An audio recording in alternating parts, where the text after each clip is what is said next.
Nossa equipe está na rua atrás de mais casos de fiação solta. Vamos conferir o que a Thaís Travensoli encontrou pelo caminho. E não é difícil encontrar o problema na cidade. Agora, mais um flagrante da equipe do Balanço Geral. Nós estamos no bairro Campo Comprido, na rua Martim Afonso, esquina com a General Mário Tourinho.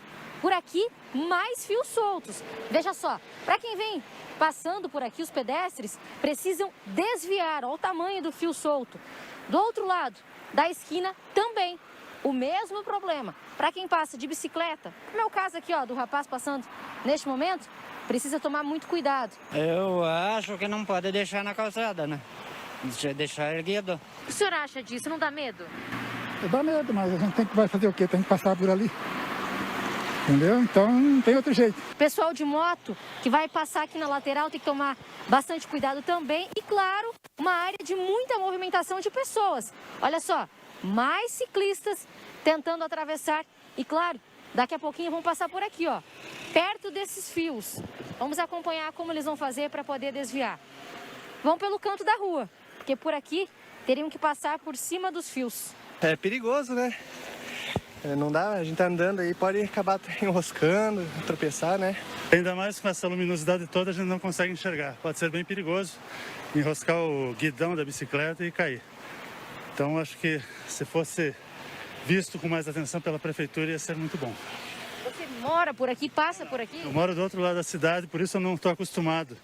Muitas vezes tem os fios soltos onde a gente menos espera, né? Quem é que é responsável de deixar o fio ali? Então não tem outro jeito, não tem. Você está caminhado, fazendo caminhada. Por onde eu ia passar? Não tinha como passar pelo meio da rua. Tinha que passar ali. Você viu?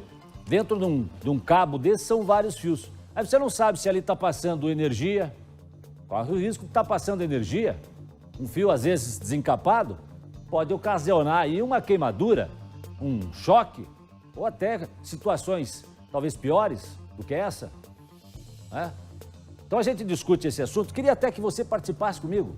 Se você vê essa situação aí no seu bairro, aí na sua rua, na sua casa, você pode mandar aqui um WhatsApp para mim, 999-26-1598. Conhece alguém que já se machucou por causa desses fios soltos? Por causa desses fios soltos? Pode mandar aqui para mim, 999-26-1598, mas manda agora que eu vou bater um papo aqui agora com o professor Bernardo Guimarães. É o seguinte, o professor Bernardo Guimarães, ele é advogado, ele é professor da PUC, né? E é doutor, é especialista, é doutor em Direito Administrativo. E a gente convidou aqui o professor Bernardo, advogado, doutor nessa área, para discutir essa questão das grandes cidades, principalmente, exclusivamente da nossa, né, professor? Professor Bernardo, de quem é a responsabilidade para cuidar da cidade nesse sentido desses fios soltos? Quem instala, depois quem instala tem a obrigação de tirar, quem tem que cuidar? Vamos lá, só para isso. Boa tarde, obrigado por estar aqui. Boa tarde, Jason, boa tarde aos telespectadores. A responsabilidade é de quem instala esses cabos, né? Como qualquer intervenção que você faça na cidade, não é diferente das nossas casas, enfim, quem coloca os cabos é responsável. Só para o telespectador saber, né, o que está aqui em causa é aquilo que você tem diversos usuários de cabos no mesmo poste. Então, quem instala originalmente esses postes é a companhia de energia elétrica. Então, vou deixar claro aqui para que as pessoas saibam. Os postes são da Copel, tanto que quando alguém derruba um poste, por exemplo, num acidente de trânsito, né, a pessoa, quem cobra por esse poste é a Copel. A pessoa tem que indenizar a Copel, porque é a Copel que coloca esse poste lá, portanto, é um patrimônio da Copel. É isso? Precisamente. Só que a Copel tem que deixar todos os outros prestadores de serviço de telecomunicação e outros serviços, internet, TV a cabo, utilizarem aqueles postes. Não tem sentido cada um por um poste, aí a cidade vai ficar ainda mais caótica do que ela é. Então, cada um desses tem que pedir uma autorização, tem que ser autorizado, tem que apresentar um projeto tecnicamente sólido e instalar isso. E tem que fazer a manutenção devida desses postes. A gente estava vendo na reportagem casos que pessoas se acidentam com isso e eventualmente sofrem algum dano relativo a essa questão. Aí a questão, né, que o Jason está debatendo é de quem que é a responsabilidade nesse caso. Para o telespectador ficar tranquilo, esse não é um problema daquele que sofre esse acidente. Aqui em direito a gente vai usar nesse caso duas coisas. Uma delas chama responsabilidade objetiva. não tem que discutir a culpa da vítima, de quem que deu causa aquilo, como num caso normal de responsabilidade, mas sim presume-se que aquele que instalou o cabo é responsável. Então, tendo um acidente e sendo ele decorrente da existência de um cabo mal colocado, né, essa pessoa vai responder independente da sua culpa. A gente não vai discutir culpa nesse processo. Professor, deixa eu só interromper o senhor, por gentileza. Agora a gente vê, por exemplo, nos postes, olhando ali para a imagem, veja só, a gente vê vários cabos. Isso. Tem uma outra imagem ali que a gente vê inúmeros cabos. E como identificar de qual empresa é esse cabo? Cada uma delas tem um projeto que vai ser aprovado pela Copel, não é eu chegar lá e eu vou pôr nos meus cabos, né? Acho que são 5 cabos que podem ser passados, isso tudo é autorizado, é requerido e é fiscalizado. Mas voltando à situação do acidente, né? Eu estou lá dirigindo minha moto, eu sofro um acidente e não sei de quem é o cabo. Não é problema meu. Eu posso demandar qualquer uma das pessoas responsáveis por isso. Isso quer dizer que, primeiro, a Copel responde perante a vítima, o titular, né? A gente está usando a Copel, mas pode ser qualquer um, né? Responde perante essa vítima. Ah, mas o cabo não é meu. Eu falo, isso não é um problema que eu vou discutir, isso é um problema de vocês. E se a Copel comprovar que aquilo não era uma responsabilidade dela, a Copel sim vai brigar com o titular desse cabo. Em matéria assim, de um acidente de consumo, como isso é chamado, não me importa, qualquer um que tenha que ser envolvido naquele fornecimento pode ser demandado. Porque, claro, senão fica aquele jogo de empurra. Empurra, Ah, que a a gente já responsabilidade é mostrou aqui. minha, não, a responsabilidade é daquele outro. Não, houve dano, isso o Código de Defesa do Consumidor diz isso, chama-se acidente de consumo. Todos os prestadores podem ser demandados, independente de achar quem é o efetivo responsável nisso. O caminho, o fio do novelo é a Copel. A Isso é Copel importante. tem o dever de manter os seus postes em perfeito estado de conservação e fiscalizar aqueles que passam lá.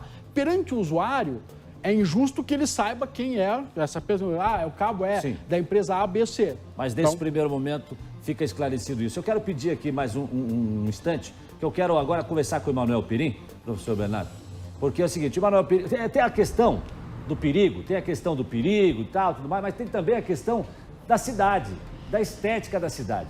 E o Emanuel Pirim está com quem entende de visual, né, Emanuel, para falar sobre isso também. Porque séculos passados já tinham cidades na Europa que, por exemplo, tinham cabos todos por baixo, né? É a tendência ao subterrâneo, enterrar os né? cabos, Subterrâneo e tal. E aqui a gente vive uma cidade tão bonita, cidade modelo, a gente viaja às vezes para fora, fala, você mora onde? Mora em Curitiba, nossa, cidade modelo, tal. E a gente tem também essa questão do visual, que às vezes acaba sujando a cidade, né, Manuel? Boa tarde. Muito boa tarde para você, Jasson. Boa tarde ao especialista que está no estúdio. Jasson, isso acontece em várias cidades. 2014 teve assim um ímpeto de fazer isso, né? O corredor ali, aeroporto, Comendador Franco, que era a Avenida das Torres, teve esse projeto subterrâneo. Será que é possível, gente, fazer isso em Curitiba toda? Seria uma solução. Estamos aqui no viaduto da Ubaldino do Amaral, bem no início. Olha que imagem bonita da Visconde de Guarapuava. Agora, os fios soltos, será que compõem a imagem? Ah, compõem. Bob, mostra pra gente. Estacionamos o carro ali e logo ali acima do carro já tem um fio solto. É por isso que sobre essa questão da estética e como solucionar, nós conversamos com um especialista da Câmara Especializada de Engenharia Elétrica do CREA, representante da Universidade Positivo no CREA e professor dos cursos de Engenharia de Energia e Engenharia Elétrica, o Fabrício Nicolai Mancini. Fabrício, me conta uma coisa. É uma solução o cabeamento subterrâneo? E como fazer isso, Fabrício? Boa tarde. Boa tarde, Manuel, boa tarde, Jackson, boa tarde a todos. Realmente, o cabeamento subterrâneo é algo bem interessante. Entretanto, a gente sempre tem um problema. O problema é infraestruturas que já estão consolidadas, precisam de projetos a longo prazo, com investimentos maciços aí para poder, então, fazer frente, a essa necessidade. É muito caro, Fabrício? Ah, com certeza, Pense que um investimento aéreo, num país como o nosso, que a gente tem aí uma facilidade em termos de meteorologia, ele acaba sendo muito mais barato do que o subterrâneo.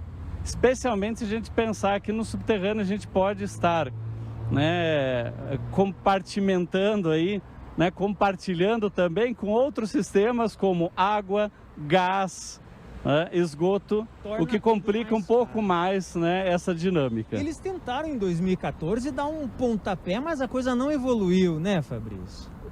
Existiu um projeto aí, né, projeto de lei aqui em Curitiba para tentar levar essa realidade para o município, né, inclusive com relação a algumas questões vinculadas a cabos, né?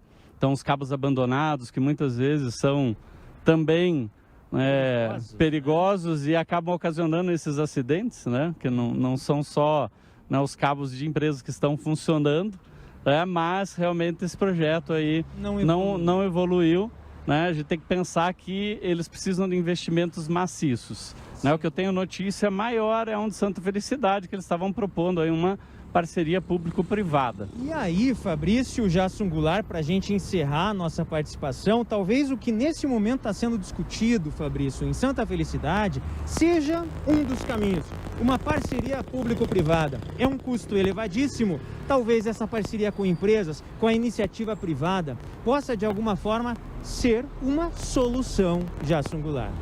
Tá certo, obrigado, Emanuel, representante aí do CREA também. Eu quero registrar aqui, advogado professor Bernardo Guimarães, que está aqui com a gente, especialista em Direito Administrativo, doutor em Direito Administrativo. Algumas pessoas falaram aqui o seguinte, o Emerson disse assim, eu enrosquei e quebrei a clavícula, moro no Boqueirão. Enrosquei no cabo e quebrou a clavícula, o Emerson. Aí o Antônio fala assim, aqui em Campo Largo meu filho sofreu um acidente devido aos fios soltos, né? Curitiba, Boqueirão, Campo Largo, o problema está em todo lugar. Piraquara, o Israel, morador de Piraquara, aqui é o seguinte, não é difícil encontrar fios soltos, caídos. Aí a Suzana, ela disse o seguinte, tem muito cabo solto na rua Arthur Bernardes, esquina com a rua Tabajaras, na Vila Isabel. Já fica aqui o alô, então, para os órgãos responsáveis. Tem mais aqui, trabalho há anos no ramo e realmente não é efetuado retirada de fios ou cabos que estão desativados. E fica esse empurra, que nós estamos tratando aqui. Na opinião aqui do nosso amigo, que não quis dar o nome, porque ele trabalha na área, ele diz assim, na minha opinião, era o governo que devia colocar uma lei, né? Devia criar uma lei aí para gerar também a responsabilidade sobre isso. É claro, o professor já falou aqui nesse primeiro momento, uma responsabilidade inicial seria da Copel em caso de acidentes e etc. Né? Mas seria importante talvez realmente, né, professor, ter uma lei que estabelecesse isso, porque as empresas elas não vão lá retirar esses cabos velhos. O grande problema é exatamente isso, os fios vão ficando obsoletos, empresas entram, saem e aquilo não é objeto de um tratamento geral, né? Você teria que tirar todos os cabos, acaba havendo aí uma certa omissão nisso e aí você vai criando esses esqueletos, são fios que caem que podem machucar a população. A regra, então, portanto, na verdade o ouvinte dizia, né, Israel, dizia, mas eu acho que tem que ter uma lei. As leis existem, o poder público pode fiscalizar, pode, inclusive, autuar as pessoas que não têm. Qual é o órgão que fiscaliza isso, professor? Na Prefeitura Municipal, os órgãos municipais mesmo. Acho que pode acionar o 156, né? Ninguém tem direito de colocar a cidade em risco. Você não tem direito de colocar fogo num terreno baldio, você não tem direito de colocar uma ponta viva que possa machucar um pedestre, né? Então, essa capacidade do município atuar, ela já existe. É que também, né, são tantas situações que é impossível o município conhecer todas elas. E por isso que eu insisto nesse ponto, né? O responsável primeiro é aquele que permite a utilização da sua infraestrutura de uma maneira indevida, né? Isso vale para qualquer situação, né? Você tem ali, né, a ausência de fiscalização e, portanto, né, havendo isso, você responde pelos danos potencialmente causados. Professor Bernardo Guimarães, muito obrigado. Advogado, você, professor, né, doutor em Direito Administrativo. Obrigado pela sua presença aqui no Balanço Geral. Nós agradecemos muito. Um assunto que vamos continuar discutindo ao longo do tempo, porque é um início de uma discussão, né? E para fazer uma mudança dessa requer ainda muito tempo, estudos e tal, tudo mais. Mas a gente tem que insistir e dar o pontapé inicial. Muito obrigado. Obrigado. Um grande abraço.